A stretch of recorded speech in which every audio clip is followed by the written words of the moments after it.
En la clase de ayer empezamos con termodinámica y vimos una serie de relaciones entre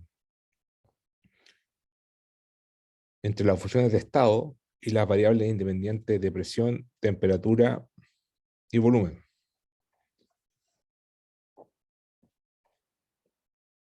En particular, vimos bueno, las definiciones de capacidad calórica o térmica a volumen constante C sub B, que es el de delta Q a delta T a volumen constante, y C sub P por delta H a delta T o delta Q a delta T a presión constante.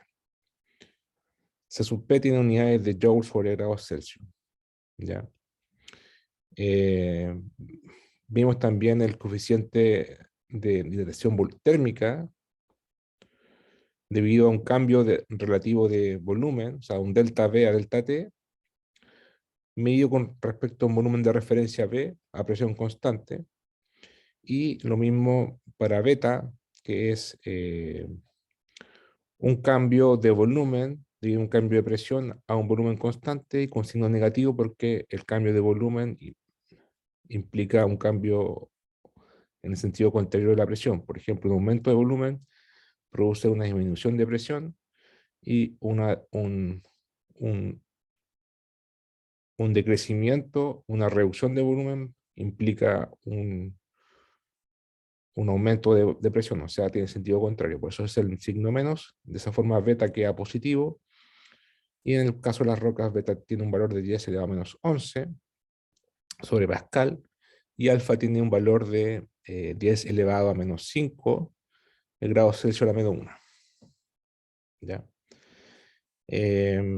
Vimos una serie de ecuaciones con las variables, bueno, energía interna, la ecuación principal, diferencial de energía interna más diferencial de trabajo igual a dQ, ¿ya? Entonces, el dU, o energía interna, se puede escribir en función de la variable volumen y temperatura, y dedujimos, por ejemplo, eh, esta ecuación delta T igual a menos C sub P menos C sub B dividido por C sub B por alfa por dV a B, ¿ya?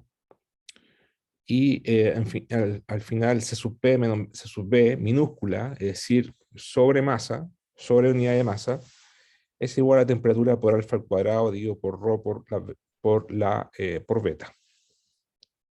¿Ya? También vimos los procesos reversibles, que no dependen del camino, y de Q a T es igual a 0. Definimos una función de estado que es la entropía, y también definimos la función entalpía, que es agregar calor a presión constante. También la función de Helmholtz, que corresponde a una función de estado también, que no depende del proceso sufrido, sino del estado inicial y final. Y se trabaja a temperatura y volumen constante. También la función de Gibbs, que a presión y temperatura constante. Y bueno, con todas esas ecuaciones de estados que son S, U, E, A y G, y las variables independientes presión, volumen y temperatura, recordar que estas tres variables se pueden reducir a dos, perdón, independientes, porque existe una ecuación de estado. Por ejemplo, una ecuación de estado sería, en gases sería PV igual a NRT, ahí está, por ejemplo, PV por PV menos NRT, ahí está la función de PV y T igual a 0, ¿ya? Entonces, con todas esas variables, se puede, con harta álgebra y con el teorema de Schwartz, de derivadas cruzadas, se puede demostrar las cuatro ecuaciones de Maxwell, de T a B a entropía constante es igual a menos dP a ds a volumen constante, de T a dP a entropía constante es de V a ds a presión constante, y dP a dt a volumen constante es de S a dB a temperatura constante, y dV a dt a presión constante es igual a menos de S a dP a temperatura constante. Esas 4 ecuaciones de Maxwell probablemente las vieron en un plan común en el curso de termodinámica o de fisioquímica. Y para nuestro curso es de interés deducirlas, o sea, trabajar las ecuaciones TdS, que son temperatura por variación de entropía. Son 3 ecuaciones TdS. ¿Ya? Notar que TdS tiene unidades de energía, joules. ¿Ya? ¿Por qué? Porque sabemos ya que dQ, por ejemplo, de la ecuación 10, delta U es TdS menos PdV.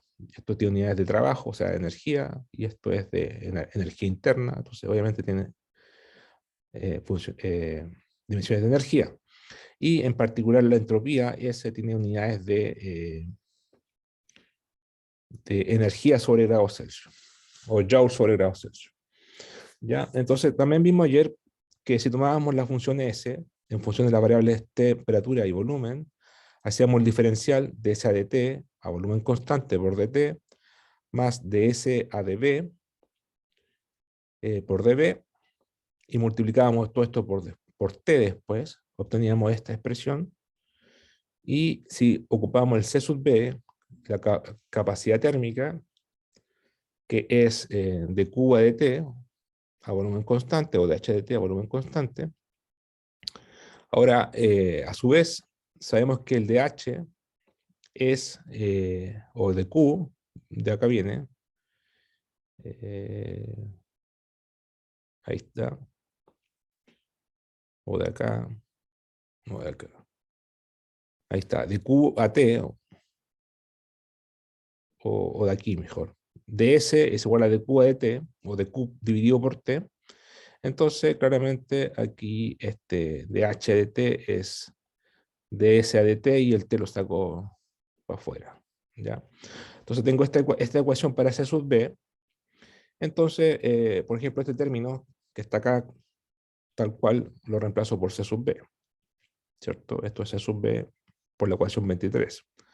Me queda este término de la derecha, T por delta S a B y de B. Y ahora ocupo la ecuación de Maxwell 20, esta, y me dice que de S a B, a temperatura constante, es de P a dt a volumen constante. Por lo tanto, lo reemplazo simplemente y me queda esta expresión. ¿Ya? Ahora, las variables independientes P, V y T, presión, volumen y temperatura, están relacionadas por una ecuación de estado, ¿cierto? Entonces, si recordamos la definición de alfa, 1 sobre V por dV a dt, o sea, un cambio de volumen relativo por un cambio de temperatura, dilatación volumétrica, por ejemplo, y beta, que es un cambio relativo de volumen por un cambio de presión. Y además, notar que si yo hago de P a dB, esta multiplicación de derivadas parciales, de P a dB por dB a dt por dt a dp, notar que todo este producto es adimensional porque el dp con el, se me da con el dp de acá, el dp con el dp de acá y el dt con el dt de acá. Ahora, todo esto tienen como, obviamente, estas por sí, o sea, la multiplicación total es adimensional, pero cada cosa tiene tiene variables de, por ejemplo, esto tiene unidades de Pascal sobre el volumen, etcétera, pero siempre va a ser con signo negativo, va a ser como -1, porque por un cambio de presión pasa lo contrario con el volumen, ¿ya? Es inverso. Entonces tienen signo negativo, -1, entonces una multiplicación de cosas de -1 por una dimensión física que al final se va a cancelar. Entonces me queda -1 por -1 por -1, y eso vale -1, ¿ya? Entonces, de esta ecuación 25, yo puedo despejar, por ejemplo, dp, de t a dp, lo paso para la derecha, con el signo negativo me queda dp a dt, o sea, da vuelta, ¿cierto? dp a dt. Entonces, menos dp a dt vale esto, o sea, vale, perdón, vale esto, dp a db por dp a dt, ahí está. Y ahora sí podemos ocupar el alfa y beta. Por ejemplo, dp a db está acá, pero al revés, entonces menos 1 sobre beta por el volumen arriba, y el dp es el dp a db, y el dp a dt está acá, dividido por 1 beta, entonces multiplico por alfa por b, ¿cierto? Entonces, se ocupé estas dos ecuaciones de acá, acá y acá. Se van los b, los volúmenes, y me queda, este menos se va con este menos de acá, me queda que de P a de T, a volumen constante, es alfa dividido por beta, ¿ya? O sea, una variación de presión por un cambio de temperatura es alfa sobre beta, o sea, es el coeficiente de expansión térmica dividido por la compresibilidad isotérmica, ¿cierto? Compresibilidad isotérmica es beta. Bien, entonces me queda que de P a de T tiene sentido, ¿cierto? Un cambio de presión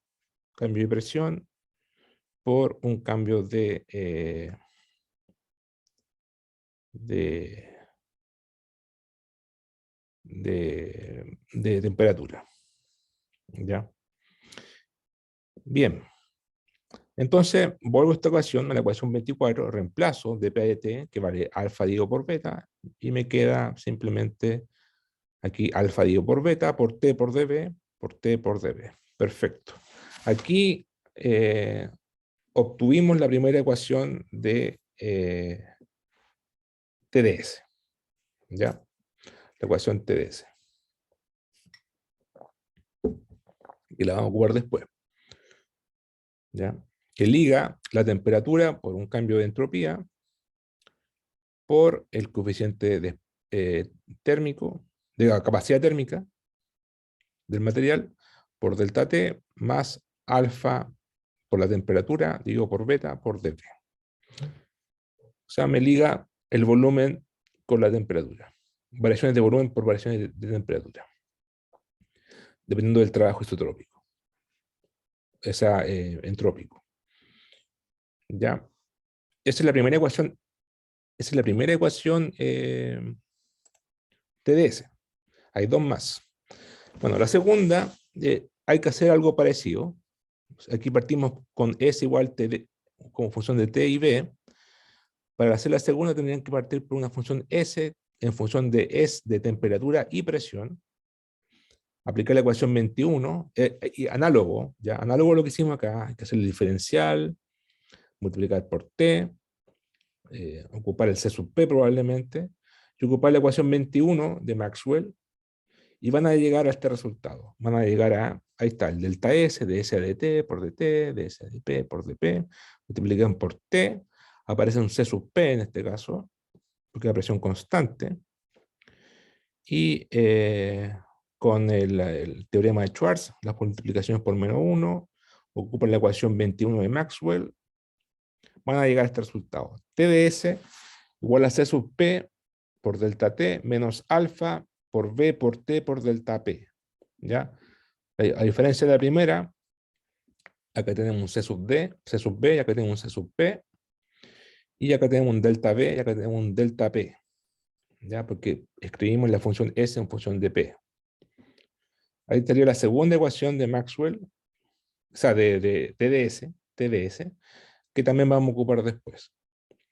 Y la tercera ecuación TdS es lo mismo, análogo, y ahora en vez de ocupar, primero ocupamos S en función de T y B, después en función de T y P, y ahora nos queda en función de P y B. Hacemos lo mismo, diferencial delta S por delta B más delta S a dP por delta P, multiplicamos por T, va a aparecer un C sub P, y ocupamos probablemente la ecuación delta V a delta T de Maxwell, que sería esta, la 18. Ahí está, o la 21, pero probablemente la 18. ¿Ya? Las dos son delta V, esta está a la inversa, ¿cierto? Está a la inversa de esta. ¿Ya? Eh, y obtenemos, ya lo dejo propuesto, obtenemos la tercera ecuación de TdS, que va a ser igual a C sub B por beta dividido por alfa por dP,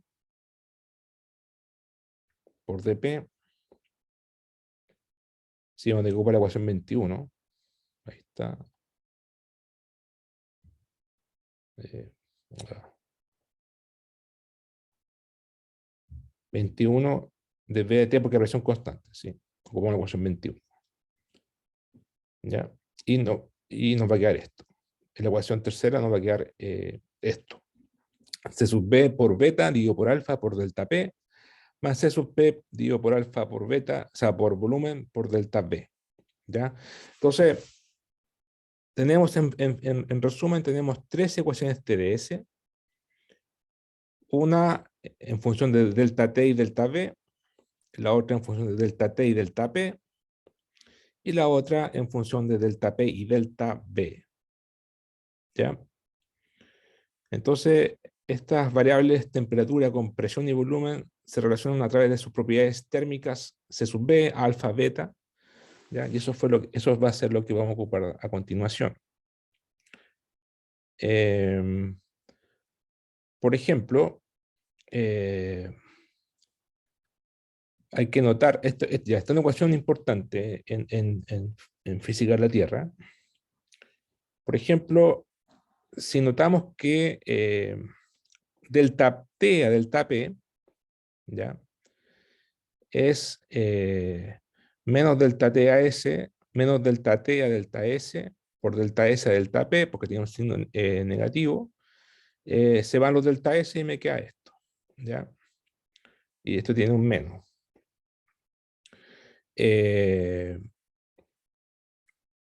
También esto es igual a delta T, a delta S, a P. Claro, aquí yo ocupo la ecuación de Maxwell, la 20, que me dice que delta S a delta B es igual a delta P a delta T. Ahí está. Con un signo más. Yo creo que este signo menos está mal. ¿Eh? Ese signo menos está mal. ¿Ya? Se me queda aquí, de aquí a acá ocupé la ecuación de Maxwell. ¿Ya? Esto y esto es tal cual y este signo menos está malo. Lo voy a corregir. Aquí ocupé la primera ecuación, la ecuación 20 de Maxwell. ¿Ya? Ahora, de B a de T, ocupamos la definición de alfa. Alfa es 1 sobre B dividido por dB a dt a dp. Pasamos el B para la izquierda y me queda que esto es claramente B por alfa, ¿cierto? Entonces aquí puedo ligar delta T a delta P a S constante por delta T a delta S a P constante por B por alfa. Ahora, aquí salió un error de tipeo, pero en la ecuación de capacidad térmica, por ejemplo, esta, claro, C sub B y C sub P son iguales, la única diferencia es que este es a volumen constante y el C sub P es a presión constante. Entonces aquí sería C sub P, cambian el B por P, aquí le queda MC sub P, aquí le queda de Q de T a P constante, de H de T a P constante, y aquí le quedaría T delta S a delta T a P constante. O sea, C sub P es T por ds a dt a presión constante, o sea, esto, ¿cierto? C sub P es T por delta S a delta T a presión constante, ¿cierto? Ahí está.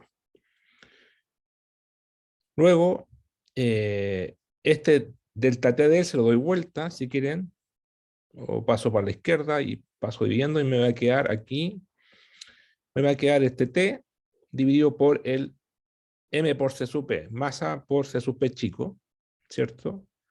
Bueno, aquí, de aquí sale en realidad. Aquí yo paso el C sub P, MC sub P dividiendo para abajo, para la derecha, y esto lo paso para la izquierda, me queda de T a DS, se da vuelta, delta T a DS a presión constante igual a T dividido por M por C sub P. Y recordad que la masa es, bueno, es ρ por volumen, ¿cierto? Densidad por volumen. Ahora, este delta T a delta S a P constante lo reemplazo acá, o sea, me queda aquí T dividido por masa por C sub P, o ρ por V, y se iguala este término, ahí está delta T igual delta P, igual a este de acá, que vale T dividido por MC sub P, por B por alfa, ¿cierto? Ahora sabemos que masa es igual a ρ por V, se van los V, y me queda T por alfa dividido por ρ por C sub P, ¿ya? Entonces, esta ecuación, que es a entropía constante, o sea, es un proceso reversible, y me liga la presión, la temperatura con la presión, ¿cierto?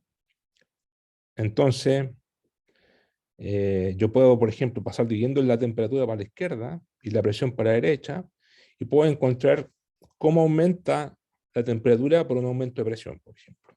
Podría integrar esa ecuación. ¿Ya? Bueno, esta ecuación 32 la vamos a ocupar después, así que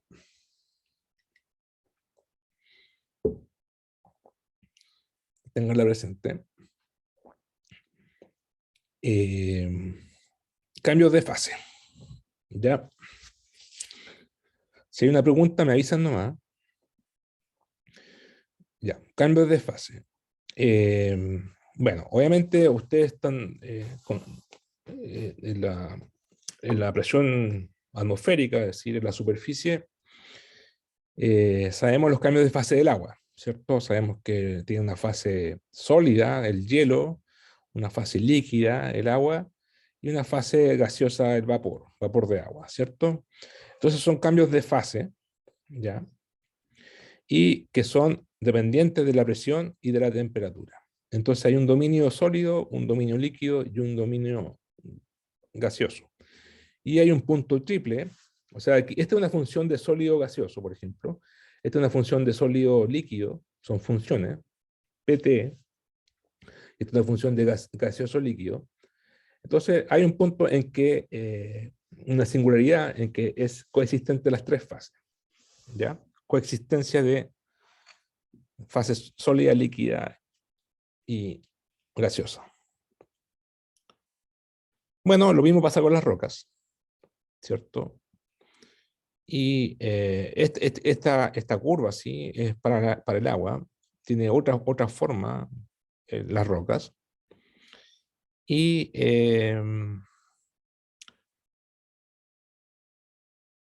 bueno, obviamente, esto es una cosa de semántica. La curva de fusión separa la fase sólida de la fase líquida, ¿ya? Sólida y líquida, fusión, ¿cierto? La curva de vaporización diferencia la fase líquida y gaseosa, o sea, esta es la curva de vaporización, y la curva de sublimación delimita la fase sólida de la fase gaseosa, o sea, esta de acá abajo. ¿Ya? Bueno, en la Tierra pueden también se trabaja con gases, los gases de volcanes, todo eso. ¿Ya? Las rocas pueden llevar a gases.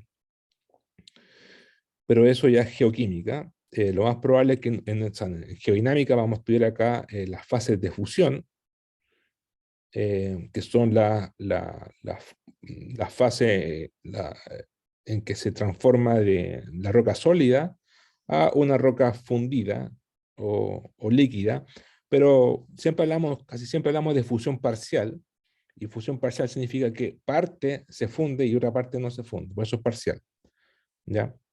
Entonces, de ahí viene el magmatismo, ¿cierto? Entonces vamos a concentrarnos más en la parte de fusión, más que en la parte de los gases. Son más como geoquímica, ¿ya? En cada una de las curvas descritas anteriormente coexisten ambos estados delimitados en la interfase, o sea, en la misma curva. Además, en el diagrama de fase es posible diferenciar dos puntos importantes. El punto triple, en este punto que existe en el equilibrio de los estados sólido, líquido y gaseoso, y se caracteriza por ser un punto invariable. Bien, el diagrama de fase del agua lo voy a dejar como repaso, nomás lo voy a subir al curso. Me voy a concentrar al tiro en las rocas por falta de tiempo, y además que esto no es un curso de agua, eso está en los cursos de meteorología y termodinámica. Entonces vamos al tiro a fusión de rocas. Ya, aquí tenemos, por ejemplo, un diagrama de temperatura y presión. Y tenemos las curvas de sólidos y las curvas de líquidos. ¿Ya? Son líneas rectas, tienen un gradiente. Por ejemplo, el sólido tiene un gradiente G, que es de T a dP, para el sólido, que es una pendiente distinta a la pendiente del fluido, que tiene una pendiente, bueno, en este caso está dibujada igual, son muy parecidas, de T a dP. Generalmente, por ejemplo, este de T a dP, este gradiente, esta pendiente, se le denota por un subíndice S, ¿ya? Y al del líquido se le denota por un subíndice F o L de líquido. Son muy parecidos las pendientes, pero por simplificación le hicimos un poco paralela acá. ¿Ya? Acá hay un ejemplo de olivino, por ejemplo, el mineral olivino del manto, y basalto. Bueno, el basalto son prácticamente paralelas. Basalto solidus, ahí va, y basalto líquido. ¿Ya? Entonces, de aquí para la derecha es todo basalto líquido, o totalmente, o 100% fundido, y de aquí para la izquierda es todo basalto sólido, ¿cierto? Entonces hay una cosa entre medio, y esa cosa que está entre medio de las dos rectas, entre líquidos y sólidos, es fusión parcial. ¿Por qué es fusión parcial? Porque es parcialmente fundido, ¿ya? Parte se funde y parte no se funde. Entonces, ese ancho entre las dos rectas, generalmente en el manto tiene un ancho de un D, un delta T, se le puede decir delta T, de 600 grados Celsius, ¿ya? Entonces podemos definir la fracción de fusión parcial X como, eh, si yo estoy parado en un punto EPT, ese va a ser mi indicador de cuánta fusión parcial tengo, ¿cierto? Si yo estoy aquí o acá no es lo mismo. Si estoy parado acá, entonces esa es mi temperatura, T. Entonces mi temperatura menos la del sólido, que es esa, T0, esa es la del sólido, T0 más GP, esa fracción dividida por el ancho es como un promedio ponderado, ¿cierto? Es un factor, una razón, es la fracción de función parcial, ¿cierto? X es adimensional y sería T del estado menos la T sólida dividido por el ancho de la fracción de la zona de fusión parcial. Eso sería mi fracción de zona parcial. Si X0 significa que T está acá, entonces no hay nada, todo es sólido. Pero si X1, estoy acá, significa que este T vale T0 más GP más D. Entonces se va los T0 más GP y me queda D dividido por D, 1. O sea, es 100% fundido, 100% líquido. ¿Ya? Entonces, esa es la fracción de fusión parcial. ¿Ya?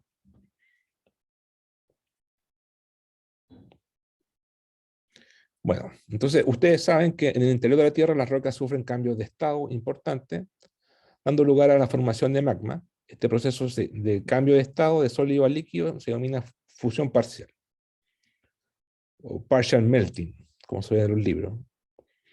Y se muestra en la figura 3, ¿ya? Lo que les expliqué recién. Esto es para el manto, para la peridotita, ¿ya? Y el ancho de la zona de fracción parcial es de 600 grados Celsius. Esa es la zona de fusión parcial.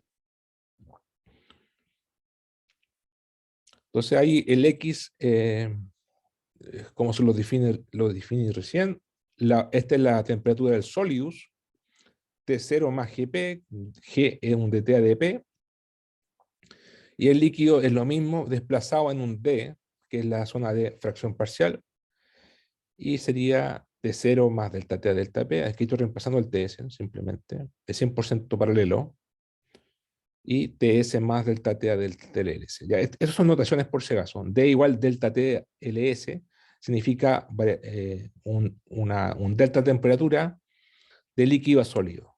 ¿Ya? D. Son puras cosas de nomenclatura. Y G es un gradiente de T a dP. ¿Ya? T0 es una temperatura inicial, porque partimos desde la superficie, ¿cierto? T0, o acá, T0. Claro, aquí la temperatura es 1100 grados Celsius, no es cero, por eso es T0, T0. Y corresponde al ancho de temperatura en el cual ocurre la fusión parcial, ¿cierto? Todo claro. Ya, y como les dije, T0 es 1100 grados Celsius, generalmente, en el manto, en el techo del manto. Y G en la Tierra, de TADP, es 100 grados Celsius sobre gigapascal. O sea, son 3 grados Celsius por kilómetros. Eso es bastante rápido, creo yo. O sea, se calienta bastante rápido. Y el D, ya lo dijimos, es 600 grados Celsius. Ahí está la definición de X, la fracción parcial, fracción de fusión parcial, que es la temperatura del estado en que estamos parados, menos la del sólido, dividido por el ancho de fracción parcial. Eso sería el X. Entonces, si X es 0, el estado es 100% sólido y no hay fusión parcial, mientras que si X es igual a 1, el estado es 100% fluido, fusión total. ¿Ya? Bueno, de la ecuación 40, pasamos multiplicando para allá el delta TSF o el D, y nos queda T0 más GP igual más de X. ¿Ya? Entonces así podemos describir la temperatura dentro de la zona de fracción parcial. ¿Ya? Además, TS, la función del solidus, y delta S por unidad de masa, claro, el delta S varía entre 300 y 400 joules sobre kilo por grados Kelvin. Ya, es el rango del delta S, pero aquí no está especificado el delta S, pero aquí hay un concepto nuevo, ya, que es el concepto de calor latente. ¿Qué es lo que es calor latente? Bueno, la energía requerida para que una cantidad de una sustancia cambie su estado, ¿cierto? O sea, ustedes cuando cambian de estado, cualquier roca, el agua, cualquier cosa, de una fase a otra fase, de un estado a otro estado, por ejemplo, de sólido a líquido o de líquido a gaseoso, ahí se produce un salto de energía, ¿ya? Se requiere una energía extra, y eso es el calor latente. Latente significa escondido, ¿cierto? Latente, está escondido, pero aparece cuando se produce el cambio de fase. Y ese calor latente, LFN, aquí está Fn de fusión, ¿ya? Para el caso de la roca, bueno, es T por delta S, ¿ya? T por delta S. Y el delta S de la roca está en 300 y 400 joules sobre kilos por grado Kelvin. Por lo tanto, si estamos con temperaturas de 1500, por ejemplo, si estamos acá, 1100, y nos corremos para acá, o a 1500, por ejemplo, o 1300, lo que sea, ustedes multiplican, por ejemplo, 1500 por este rango de entropía, de variación de entropía, y les queda que el calor latente está entre 450 y 600 kilojoules sobre kilo. ¿Ya? Eh, Como comparación, eso es para el manto. Como comparación, para el agua se requiere un calor latente de 334. Ese es para fusión. Y para vaporización, es decir, para pasar de líquido a gaseoso, se requiere más energía todavía, se requiere 2264,3 kilojoules sobre kilo. ¿Ya? Así que eso es el calor latente. Ya. Ahora sí podemos aplicarlo a la Tierra, lo que hemos visto hasta ahora, por ejemplo, el gradiente térmico general del interior de la Tierra. O sea, ¿cuál es el delta T a delta Z? La variación de temperatura por comparación con respecto a profundidad. En las clases pasadas vimos la temperatura dentro de la litósfera, pero la litósfera es sólida y lo vimos más que nada por un problema de conducción, ¿cierto? Ahora estamos en el manto astenosférico, o sea, estamos bajo la litósfera y aquí se producen corrientes convectivas, ¿ya? Es decir, hay magma, ¿ya? La litósfera está cristalizada, entonces es un sólido. Entonces aquí estamos hablando de fusiones parciales, entonces aquí hablamos de magmatismo. Entonces es distinto. Entonces aquí hay procesos adiabáticos que ocurren dentro del manto. Entonces aquí vino una definición que, tenemos que recordar siempre, que es el concepto de capa térmica límite. El thermal boundary layer, ¿ya? Que lo vimos en las clases pasadas y tiene que ver con el hecho de que aquí nace la litósfera, en el centro de expansión, aquí se empieza a engrosar, porque se empieza a hacer más vieja, porque se empieza a alejar del centro de expansión, por lo tanto se empieza a enfriar, y sus isotermas se empiezan a profundizar, ¿cierto? Por el enfriamiento. Entonces, porque se aleja del centro de expansión, entonces ese enfriamiento produce que la litósfera se haga más sólida, más rígida, y la litósfera, piensan que esto que está aquí, esto aquí dice aquí en blanco, ¿ya? O acá, rígido, porque la parte sólida, mecánica de la litósfera. Pero si esto sigue, y vimos que esto crecía como una raíz cuadrada del tiempo. Ustedes ven las clases pasadas. Entonces, si seguimos así en el tiempo, hasta el infinito, obviamente no vamos a llegar nunca hasta el infinito porque antes de que pase eso, la litósfera va a subductar, porque la Tierra es finita, y además que las edades más viejas de la litósfera en la Tierra son hasta 200, no más de 200 millones de años, entonces ya menos de 200 millones de años, entonces empieza a su límite y subducta, ¿ya? Pero aún así, de hecho, mucho antes de los 200 millones de años, la litósfera no sigue creciendo en su espesor, porque si fuera así, como es una raíz cuadrada del tiempo, seguiría creciendo, hasta no parar, pero hasta que lo pare la fosa, digamos. Pero eso no ocurre. ¿Por qué? Porque a partir de una edad, que son los 70 millones de años, ahí está, se hace estable.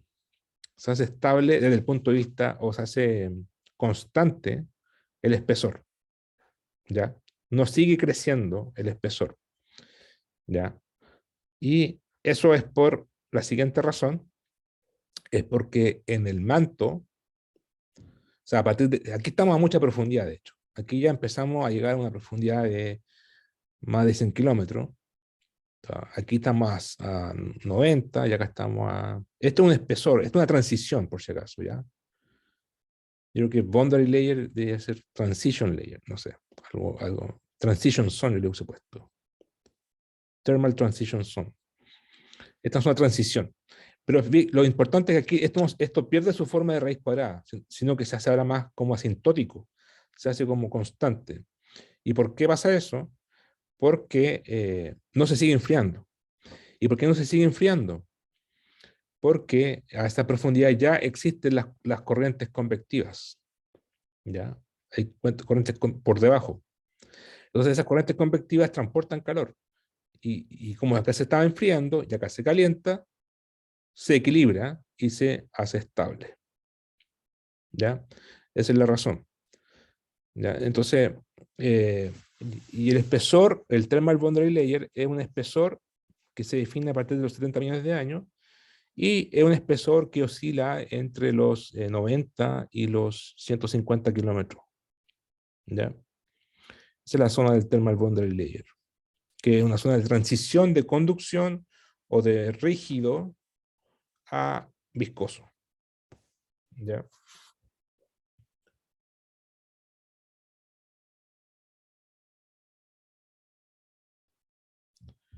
Entonces, es más por un mecanismo de cambio de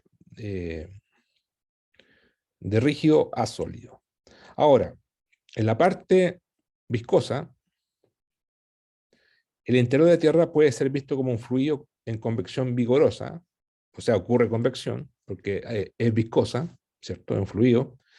Entonces la temperatura media se incrementa aproximadamente siendo una diabata, ¿ya?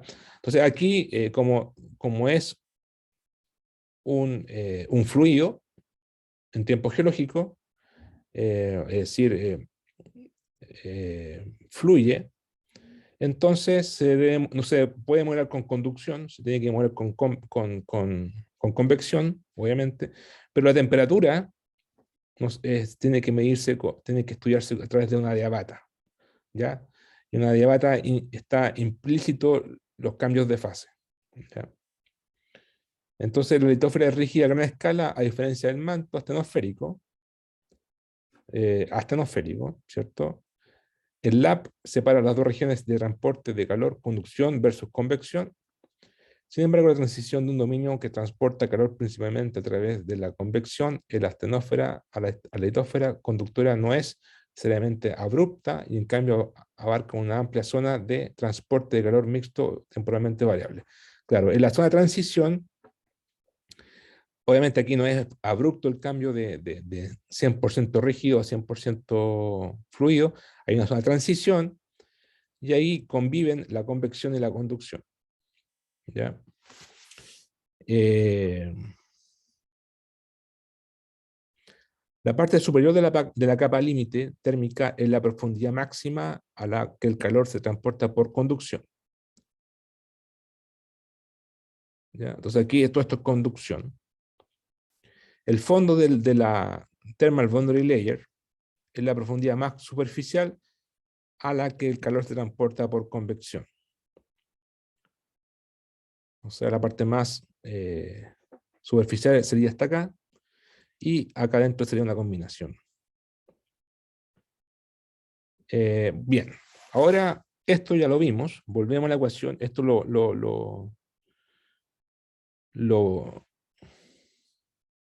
lo vimos de la ecuación TDS, ahí está, de la segunda ecuación TDS, aquí está, les la recuerdo, TDS igual C sub P por delta T, menos alfa por BT por DP. Entonces, si decimos que el proceso es adiabático, o sea, es, claro, es adiabático, no hay intercambio de calor, entonces delta S es cero, ¿ya? Es decir, no hay transferencia de calor con el entorno, entonces esto se hace cero, y me queda C sub P por delta T igual C sub P, bueno, C sub P es C sub P por M, C sub P chico por M, igual a alfa por B por T por delta P. De aquí, hice delta S igual 0 y me queda esta ecuación. A su vez, C sub P grande es C sub P por M y M es ρ por B. Entonces se van los volúmenes, y me queda la ecuación de T A de P a S constante por T alfa B dividido por C sub P, ecuación 42. Ya, esta ecuación, que es la misma que la ecuación 32, ya, que la vimos recién. La ecuación 32, por si acaso, está acá. Ahí está. Ya, es lo mismo. Bueno, la gracia de esta ecuación es que me dice que cómo varía la temperatura por el cambio de presión. La puedo integrar. Eh, ¿Cómo? ¿Cómo la integro? Bueno, tengo que recordar, nosotros sabemos que la presión litostática es ρ por G por Z, ¿cierto? O dP por ρ por G de Z. ρ es variable, así que es una variable por encontrar. Entonces, sabemos que delta P es ρ por G por delta Z, ¿cierto? Presión hidrostática. Entonces, podemos decir que de T a de Z, a entropía constante, por regla de la cadena, de delta T a delta P, por delta P a delta Z, es igual a, bueno, delta T a delta P, lo sabemos, está acá, sería T por alfa por ρ por C sub P, T por alfa por ρ sub P, y de P a de Z, paso al delta Z para la izquierda, es ρ por G, ¿cierto? Entonces me queda esta variable. O sea, aquí tengo finalmente delta T a delta Z en función de T. Entonces, aquí hay varias cosas que se pueden hacer. Una sería, bueno, se va a los ρ, me queda T por alfa por G dividido por C sub P. Defino una variable C sub P asterisco, una profundidad, que sería C sub P dividido por alfa por G. Ya una definición nomás. Y se puede decir que es constante, porque C sub P es constante, alfa es constante y G es constante. Entonces, podemos decir que además que T0 en Z0, una profundidad de referencia, vale T0. Entonces, esta ecuación 43 la puedo integrar fácilmente porque paso el t para la izquierda y paso el delta z para la derecha, y me queda un logaritmo natural de t a t, logaritmo de t evaluado en t y en t0, o sea, esto, y acá me queda delta z dividido por z asterisco, o sea, z menos z0, ¿cierto? Integral trivial. Y aquí aplico la exponencial, ahí está, y despejo la temperatura. Me queda la temperatura igual a una exponencial dividido por z asterisco. Ahora, ¿cuánto vale z asterisco? Bueno, alfa vale 4 por 10 elevado a menos 5 grados Kelvin. G vale 9,81. Esto es lo mismo que, sí, está bien. G vale 9,81 por metro por segundo cuadrado, y C sub P vale 1200 joules sobre grados Kelvin. Entonces, Z asterisco vale, evaluando estos valores, acá me queda 1200, dividido por 4 por 10 a menos 5, me queda que vale una profundidad de 3058 kilómetros. ¿Ya? Que es bastante profundo. Entonces yo puedo decir fácilmente, como el manto superior tiene profundidades muy chicas, o sea, relativamente muy chicas comparado con esta, estamos hablando de entre 100 y 500 kilómetros, entonces claramente Z menos Z0, que es la profundidad donde estamos parados, dividido por Z asterisco, es mucho menor que 1. Entonces, si es así, esto es pequeño. Por lo tanto, se puede aproximar como una ecuación de Taylor, como la exponencial de e elevado a x con x pequeño es 1 más x, ¿cierto? Es la exponencial, es la aproximación de Taylor. Entonces, esta exponencial sería 1 más este argumento, o sea, 1 más este argumento, t es aproximadamente t0 por 1 más este argumento. ¿Ya? Entonces, para para esto, solamente para la Tierra, por si acaso, para el manto superior. Entonces, para el manto superior, delta t delta z, para este caso, sería T0 dividido por Z asterisco. ¿Ya? Entonces, yo ocupo un T0 de 1600 grados Kelvin, que son como 1300 grados Celsius. Esto estamos como en el techo de la astenósfera, estamos abajo de la litosfera, y reemplazamos el asterisco, que lo encontramos que era 3058, nos da que delta T delta Z vale 0,52 grados Kelvin sobre kilómetro. Ese es el gradiente adiabático en el manto astenosférico o el manto superior. ¿Ya? Ese sería el gradiente. ¿Ya? Aquí se muestra una gráfica en que de la temperatura versus la profundidad tenemos aquí primero una parte conductiva y después una parte, aquí este sería el gradiente lineal adiabático, en el manto superior solamente. Lo que hicimos recién es para manto superior. Después hay discontinuidades, por ejemplo. Aquí hay discontinuidades, ¿ya?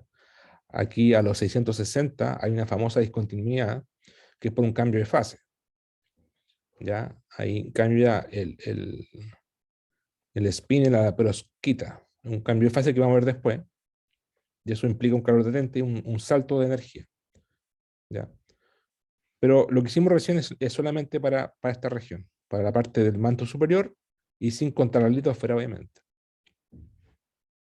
que es un sólido, ¿ya? Entonces la figura 5A muestra el TZ con gradiente termal adiabático, línea gruesa, con un salto de propiedades térmicas en el límite termal de la capa thermal de boundary layer.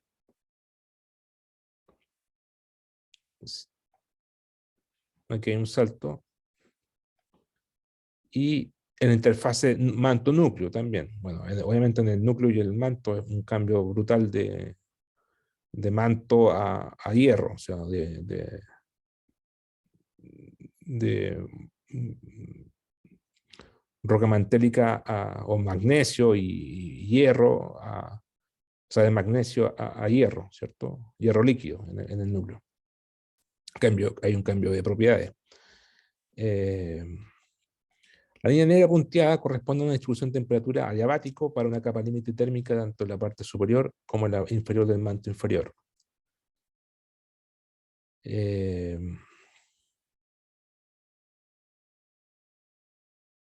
Más de 1000, ya.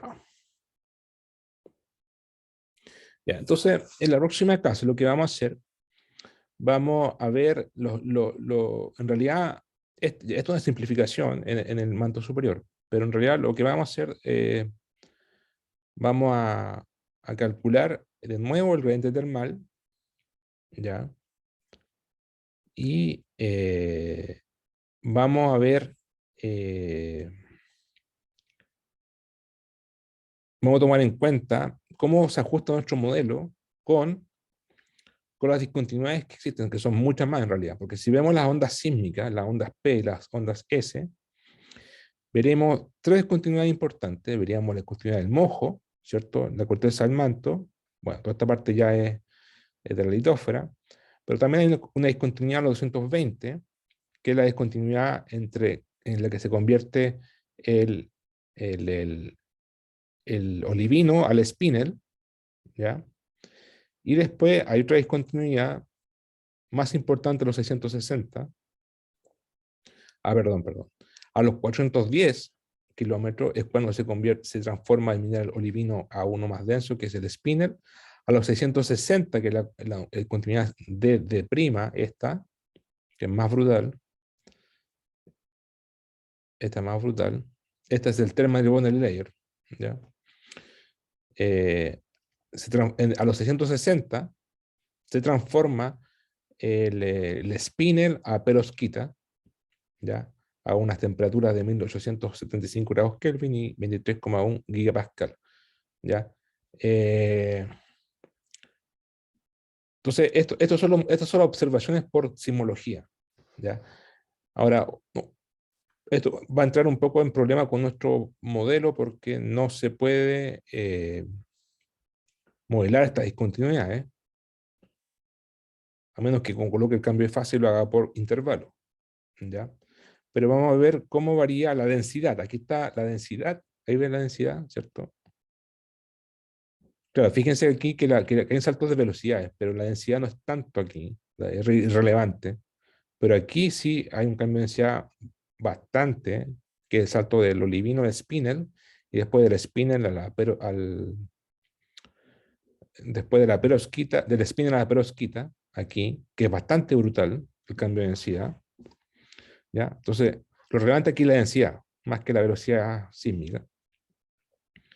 Y esto es lo que vamos a deducir. Entonces vamos a deducir una función de densidad rho de z con adiabática, digamos, eh, en base a la temperatura y el volumen y la presión. Ya eso vamos a hacer en la próxima clase. Ya, así que dejaría la clase hasta acá.